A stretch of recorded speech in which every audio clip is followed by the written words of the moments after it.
Hello दोस्तों, मैं हूं सुनील चौधरी। शिक्षा सबका करंट अफेयर सीरीज के लेक्चर में आपका बहुत बहुत स्वागत करता हूं। दोस्तों, आज 31 जुलाई के लिए जो भी मोस्ट इंपोर्टेंट क्वेश्चन बन रहे थे वो मैं इस वीडियो में करवाने वाला हूं। दोस्तों, अगर आप किसी भी गवर्नमेंट एग्जाम की तैयारी कर रहे हो और करंट अफेयर पढ़ना चाहते हो तो आप शिक्षा सबका यूट्यूब चैनल को फॉलो कर सकते हो। तो चलिए दोस्तों, देरी न करते हुए आज की हमारी नई वीडियो शुरू करते हैं। आज की वीडियो का पहला क्वेश्चन हमारा, प्रत्येक वर्ष 30 जुलाई को the world day against trafficking in person मनाया जाता है। यह संयुक्त राष्ट्र महासभा द्वारा किस वर्ष पहली बार नामित किया गया था? इस क्वेश्चन का राइट आंसर ऑप्शन है 2013। आपकी जानकारी के लिए बता दूं, मानव तस्करी के शिकार लोगों की स्थिति के बारे में जागरूकता बढ़ाने और उनके अधिकारों को बढ़ावा देने और उनकी रक्षा के लिए प्रत्येक वर्ष 30 जुलाई को the world day against trafficking इन मनाया जाता है। इसे संयुक्त राष्ट्र महासभा द्वारा 2013 में पहली बार नामित किया गया था। World day against trafficking in पर्सनों के लिए 2020 की विषय वस्तु होगी फास्ट रिस्पॉन्स ह्यूमन ट्रैफिकिंग। बढ़ते हमारे अगले क्वेश्चन की ओर। गुजरात के सूरत की दो लड़कियों ने एक पृथ्वी आधारित शुद्ध ग्रह की खोज की है जिससे निकट भविष्य में हमारे ग्रह के गुजरने की उम्मीद है। शुद्ध ग्रह का नाम क्या है? इस क्वेश्चन का राइट आंसर है ऑप्शन बी HLV 2514। आपकी जानकारी के लिए बता दूं, गुजरात के सूरत की दो लड़कियों ने एक पृथ्वी आधारित शुद्ध ग्रह 25 HLV 2514 की खोज की है जिसके निकट भविष्य में हमारे ग्रह से गुजरने की उम्मीद है। शुद्ध ग्रह वर्तमान में मंगल ग्रह के पास है और इसकी कक्षा पृथ्वी के लगभग 1 मिलियन वर्ष के समय को पार करने की उम्मीद है। इन लड़कियों ने वस्तु को स्पेस इंडिया द्वारा संचालित शुद्ध ग्रह खोज अभियान के हिस्से के रूप में खोजा। गुजरात जिलों की संख्या 335, लोकसभा सीटें 261 और राज्यसभा सीटें 111। बढ़ते हमारे अगले क्वेश्चन की ओर। जम्मू कश्मीर प्रशासन ने किस वर्ष के परिपत्र को वापस ले लिया है जिसमें सेना, वायुसेना, नौसेना, BSF और CRPF जैसे भारतीय सशस्त्र बलों में कर्मियों के लिए भूमि के अधिग्रहण के लिए अनापत्ति प्रमाण पत्र NOC को अनिवार्य कर दिया था? इस क्वेश्चन का राइट आंसर है ऑप्शन है 1971। आपकी जानकारी के लिए बता दूं, जम्मू कश्मीर प्रशासन ने 1971 के परिपत्र को वापस ले लिया है जिसने सेना, वायुसेना, नौसेना, BSF और CRPF जैसे भारतीय सशस्त्र बलों में कर्मियों के लिए भूमि के अधिग्रहण के लिए अनापत्ति प्रमाण पत्र को अनिवार्य कर दिया था। 1971 के परिपत्र को अब भूमि अधिग्रहण पुनर्वास और पुनर्वास अधिनियम 2013 में उचित मुआवजा और पारदर्शिता के अधिकार से बदल दिया गया है।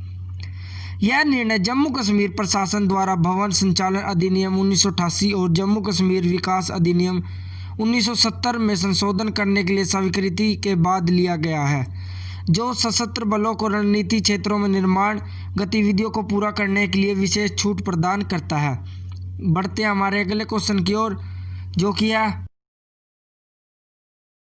केंद्रीय मंत्रिमंडल द्वारा जुलाई 2020 को नाम बदलने की मंजूरी के बाद मानव संसाधन विकास मंत्रालय और शिक्षा मंत्रालय बन गया है। शिक्षा मंत्रालय को किस वर्ष मानव संसाधन विकास मंत्रालय का नाम दिया गया था?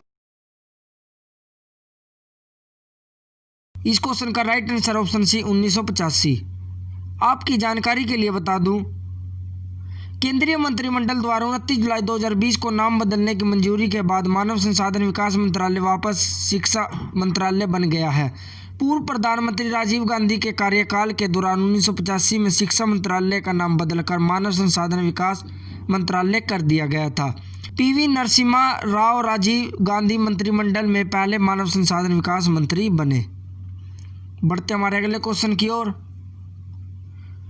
हांगकांग में राष्ट्रीय सुरक्षा कानून लागू करने के बाद चीन ने निम्न में से किस देश के साथ हांगकांग के प्रत्यार्पण संधियों को स्थगित करने की घोषणा की है? Option A Australia, option B Canada, option C Britain. इस क्वेश्चन का राइट आंसर ऑप्शन डी सभी। आपकी जानकारी के लिए बता दूं, हांगकांग के लिए चीन के राष्ट्रीय सुरक्षा कानून पर यूरोपीय संघ की प्रतिक्रिया के तहत जर्मनी हांगकांग को हथियार और दोहरे उपयोग वाले सामान का निर्यात बंद कर देगा। यह कदम हांगकांग में चीन के राष्ट्रीय सुरक्षा कानून के उल्लंघन की प्रतिक्रिया के रूप में आता है, जिसका उद्देश्य संतोष को कुचलना है। चीन ने कनाडा, ऑस्ट्रेलिया और ब्रिटेन के साथ हांगकांग की प्रत्यार्पण को स्थापित करने की घोषणा की है। कनाडा राजधानी ओटावा, मुद्रा कैनेडियन डॉलर। ऑस्ट्रेलिया की राजधानी की बात करें कैनबरा, मुद्रा की बात करें ऑस्ट्रेलिया डॉलर। ब्रिटेन की राजधानी की बात करें लंदन और मुद्रा की बात करें पाउंड स्टर्लिंग। बढ़ते हमारे अगले क्वेश्चन की ओर, जो कि है हाल ही में किसने औद्योगिक विस्तार ब्यूरो, उद्योग और खान विभाग गुजरात सरकार के साथ एक समझौता ज्ञापन पर हस्ताक्षर किए हैं, जो राज्य में व्यापार और औद्योगिक विकास को बढ़ावा देने में मदद करे। इस क्वेश्चन का right answer option C, UK India business council. आपकी जानकारी के लिए बता दूं, यूके इंडिया बिजनेस काउंसिल ने औद्योगिक विस्तार ब्यूरो, उद्योग और खनन विभाग गुजरात सरकार के साथ एक समझौता ज्ञापन पर हस्ताक्षर किया है। इस सहयोगी साझेदारी से राज्य में व्यापार और औद्योगिक विकास को बढ़ावा देने में मदद मिलेगी। यह गुजरात में ब्रिटिश व्यवस्थाओं के साथ व्यापार के माहौल को बढ़ाने और सहयोग को मजबूत करने का लक्ष्य भी रखेगा। गुजरात जिलों की संख्या 331। बढ़ते हमारे अगले क्वेश्चन की ओर, जो कि एनबीए अकादमी के स्नातक प्रिंसिपाल सिंह ने अगले सत्र में एनबीए जी लीग में खेलने के लिए हस्ताक्षर किए हैं। वह किस राज्य से हैं? इस क्वेश्चन का right answer option B, Punjab.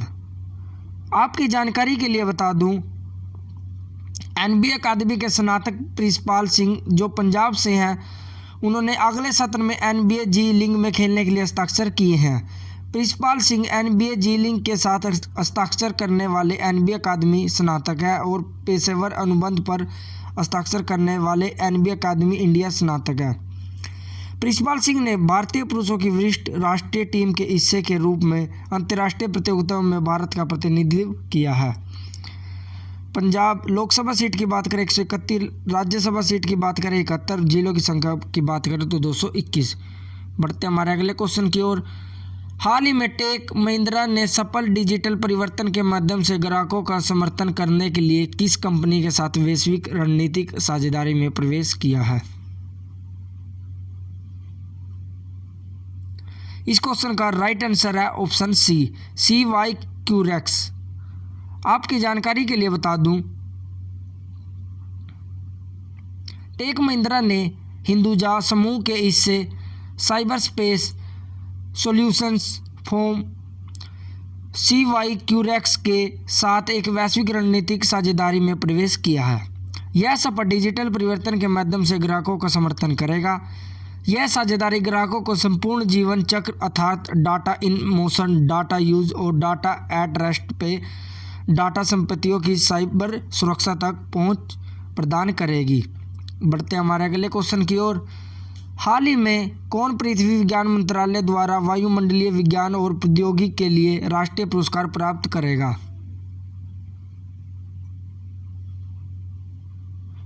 इस क्वेश्चन का right answer option B, doctor S Suresh Babu. आपकी जानकारी के लिए बता दूं, पृथ्वी विज्ञान मंत्रालय ने पृथ्वी प्रणाली विज्ञान में उत्कृष्टता के लिए राष्ट्रीय पुरस्कारों की घोषणा की है। Life time excellence award professor Ashok Sahni को जियोलॉजी, पॉलिटेक्नोलॉजी और बायोस्टैटिग्राफी के क्षेत्र में उनके महत्वपूर्ण योगदान के लिए यह पुरस्कार उनको दिया जा रहा है। वायुमंडलीय विज्ञान और प्रौद्योगिकी के लिए राष्ट्रीय पुरस्कार डॉक्टर एस सुरेश बाबू को प्रदान किया जाएगा। बढ़ते हमारे अगले क्वेश्चन की ओर, जो कि है एमिसेस इंडिया के साथ केंद्रीय वैज्ञानिक उपकरण संगठन द्वारा विकसित सूक्ष्म जीव परिशोधन बॉक्स का नाम क्या है? इस क्वेश्चन का राइट आंसर ऑप्शन बी, सुरक्षा। आपकी जानकारी के लिए बता दूं, एमिसे इंडिया के साथ केंद्रीय वैज्ञानिक उपकरण संगठन एक सूक्ष्म जीव वाद परिशोधन बॉक्स सूक्ष्म विकसित किया है। यूवीसी प्रकाश और ऊष्मा दोनों को बॉक्स में प्रयोग किया जाता है और यह 10-15 मिनट में किसी वस्तु को सैनिटाइज कर सकता है। हाल ही में आईआईटी गुवाहाटी के 2 छात्रों ने एक उपकरण भी बनाया था जिसका उपयोग वस्तुओं को कीटाणु रहित करने के लिए किया जा सकता है। बढ़ते हमारे अगले क्वेश्चन की ओर। हाल ही में पावर फाइनेंस कॉरपोरेशन पीएफसी ने स्मार्ट ग्रिड टेक्नोलॉजी में प्रशिक्षण, अनुसंधान और उद्यमिता विकास के लिए किस आईआईटी के साथ एक समझौते पर हस्ताक्षर किए हैं? इस क्वेश्चन का राइट आंसर ऑप्शन है आईआईटी कानपुर। आपकी जानकारी के लिए बता दूं, पावर फाइनेंस कॉरपोरेशन पीएफसी ने स्मार्ट ग्रिड टेक्नोलॉजी में प्रशिक्षण, अनुसंधान और उद्यमिता विकास के लिए आईआईटी कानपुर के साथ एक समझौते पर हस्ताक्षर किए हैं। समझौते के तहत पीएफसी आईआईटी कानपुर को 2,38,97,000 रुपये की वित्तीय सहायता प्रदान करेगा। इसका उद्देश्य स्मार्ट ग्रिड प्रौद्योगिकी और अनुसंधान और विकास के लिए आधारभूत संरचना के विकास में आईआईटी कानपुर को सहायता प्रदान करना है। बढ़ते हमारे अगले क्वेश्चन की ओर। हाल ही में केंद्रीय मंत्रिमंडल ने पारंपरिक चिकित्सा और होम्योपैथी के क्षेत्र में सहयोग पर भारत और किस देश के बीच हस्ताक्षरित एमओयू को पूर्वव्यापी स्वीकृति प्रदान की है?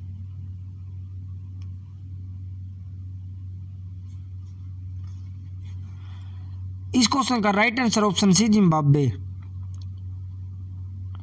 आपकी जानकारी के लिए बता दूं, केंद्रीय मंत्रिमंडल ने भारत और जिम्बाब्वे के बीच में चिकित्सा और होम्योपैथी की पारंपरिक प्रणाली के क्षेत्र में सहयोग पर हस्ताक्षर किए गए हैं। एमओयू पूर्व यह विषय पर की थी प्रदान की। एमओयू 3 नवंबर 2018 को हस्ताक्षरित किया गया था। यह चिकित्सा होम्योपैथी की पारंपरिक प्रणालियों को बढ़ावा देने के लिए दोनों देशों के बीच सहयोग के लिए एक रूपरेखा प्रदान करेगा। जिम्बाब्वे की राजधानी की बात करें हरारे, मुद्रा की बात करें जिम्बाब्वे डॉलर और राष्ट्रपति की बात करें इमसान मनगवे। राष्ट्रीय खेल फुटबॉल। बढ़ते हमारे अगले क्वेश्चन की ओर। हाल ही में किस मंत्रालय द्वारा आत्मनिर्भर भारत स्वतंत्र भारत पर एक ऑनलाइन प्रश्नोत्तरी प्रतियोगिता माई गवर्नमेंट के समन्वय में आयोजित की जा रही है? इस क्वेश्चन का राइट आंसर ऑप्शन सी रक्षा मंत्रालय। आपकी जानकारी के लिए बता दूं, 29 जुलाई 2020 से 10 अगस्त 2020 तक माई गवर्नमेंट के समन्वय में रक्षा मंत्रालय द्वारा आत्मनिर्भर भारत स्वतंत्र भारत पर एक ऑनलाइन क्विज प्रतियोगिता का आयोजन किया जा रहा है। इसमें 10 नगद पुरस्कार होंगे। पहला पुरस्कार 25,000, दूसरा पुरस्कार 15,000 और तीसरा 10,000। बढ़ते हमारे अगले क्वेश्चन की ओर, जो किया पदार्थ उपयोग विकार और व्यवहार व्यसनों के प्रबंधन के लिए मानक उपचार दिशा निर्देशों पर ई पुस्तक किसने जारी की है? इस क्वेश्चन का right answer option B doctor Harshvardhan. आपकी जानकारी के लिए बता दूं, स्वास्थ्य मंत्री डॉक्टर हर्षवर्धन ने पदार्थ उपयोग विकार और व्यवहार व्यवसायों के प्रबंधन के लिए मानक उपचार दिशा निर्देशों पर ई पुस्तक जारी की है। ई पुस्तक का उद्देश्य देश में मादक द्रव्यों के सेवन और व्यापारिक लत से निपटना है। उन्होंने हृदय कैंसर, सड़क यातायात चोट आदि जैसे गैर संचारी विकारों के पदार्थ उपयोग के हानिकारक संबंध के बारे में बात की है। बढ़ते हमारे अगले क्वेश्चन की ओर। National thermal power corporation NTPC ने 28 जुलाई 2020 को कितने मिलियन यूनिट की उच्चतम दैनिक सकल विद्युत उत्पादन प्राप्त की है? इस क्वेश्चन का राइट आंसर ऑप्शन सी 977.07। आपकी जानकारी के लिए बता दूं, राष्ट्रीय ताप विद्युत निगम एनटीपीसी ने 28 जुलाई 2020 को 977.07 मिलियन यूनिट के उच्चतम दैनिक विद्युत उत्पादन प्राप्त की। कुल विद्युत उत्पादन में उसकी सहायक और संयुक्त उद्यम कंपनियों से उत्पन्न विद्युत शामिल है। इसके 5 शक्ति केंद्र कोरबा, छत्तीसगढ़ में लारा, उड़ीसा में तलचर और हिमाचल प्रदेश में कोल्डम हाइड्रो में असाधारण प्रदर्शन किया। बढ़ते हमारे अगले क्वेश्चन की ओर, जो कि किस राज्य में जुलाई 2020 में सरकार द्वारा संचालित पहली राज्य हेलीकॉप्टर सेवा को हरी झंडी दिखाई गई है? इस क्वेश्चन का राइट आंसर है ऑप्शन ए उत्तराखंड। आपकी जानकारी के लिए बता दूं, उत्तराखंड में देहरादून को गढ़वाल पहाड़ियों से जोड़ने वाली सरकार द्वारा संचालित पहली राज्य हेलीकॉप्टर सेवा को 29 जुलाई 2020 को हरी झंडी दिखाई गई है। यह पहाड़ियों में पर्यटन को बढ़ावा देगी। देहरादून श्रीनगर गढ़वाल गोचर मार्ग पर उड़ान राज्य सरकार द्वारा संचालित पवन हंस लिमिटेड द्वारा संचालित उड़े देश का आम नागरिक की क्षेत्रीय कनेक्टिविटी योजना के तहत संचालित है। उत्तराखंड लोकसभा सीटें 5, राज्यसभा सीटें 3। राज्य के पशु अल्पाइन कस्तूरी मृग, राज्य के पक्षी हिमालयन मोनाल। बढ़ते हमारे अगले क्वेश्चन की ओर। 29 जुलाई 2020 को निम्नलिखित में से किसने ऑनलाइन परस्पर संवादात्मक सत्र आयोजित किया? इस क्वेश्चन का राइट आंसर ऑप्शन है स्कूल शिक्षा निर्देशालय जम्मू। आपकी जानकारी के लिए बता दूं, स्कूल शिक्षा निर्देशालय जम्मू ने 29 जुलाई 2020 को एक ऑनलाइन परस्पर संवादात्मक सत्र का आयोजन किया। इस दौरान उच्च माध्यमिक छात्रों, अभिभावकों, नोडल अधिकारियों, माध्यमिक विद्यालयों के संस्थानों के प्रमुख और अन्य प्रतिभागियों को विस्तृत जानकारी दी गई। प्रतिभागियों को उच्च माध्यमिक विद्यालय में उपलब्ध विभिन्न सुविधा केंद्र के बारे में बताया गया। बढ़ते हमारे अगले क्वेश्चन की ओर। जुलाई 2020 में मैनुअल के स्केवेजिंग को समाप्त करने के लिए किस शहर को अपना पहला मैनहोल क्लीनिंग रोबोट बैंडिकोट मिला है? इस क्वेश्चन का राइट आंसर है ऑप्शन बी गुवाहाटी। आपकी जानकारी के लिए बता दूं, मैनुअल सफाई को समाप्त करने के लिए गुवाहाटी को अपना पहला मैनहोल क्लीनिंग रोबोट मिला है। बैंडिकोट नामक रोबोट को गुवाहाटी नगर निगम द्वारा खरीदा गया है। बैंडिकोट रोबोट विश्व में अपनी तरह का पहला और इसे जनरो रोबोटिक्स नामक एक स्टार्टअप इंडिया कंपनी द्वारा विकसित किया गया था। इसे इंडियन ऑयल कॉरपोरेशन लिमिटेड ने CSR द्वारा वित्त पोषित किया गया था। असम जिलों की संख्या 331, लोकसभा सीट 141, राज्यसभा सीट 71, बांध सुबमसेरी, लोहार डैम, पंजीकृत असम के मृग, सिल्क, अदरक और तेजपुर लीची। तो दोस्तों ये थी हमारी आज की नई वीडियो। अगर आपने अभी तक शिक्षा सबका यूट्यूब चैनल को सब्सक्राइब नहीं किया तो चैनल को सब्सक्राइब कर लीजिए, साथ ही बेल आइकन को दबाइए ताकि सबसे पहले अपडेट आप तक पहुंच जाए। धन्यवाद। जय हिंद, जय भारत।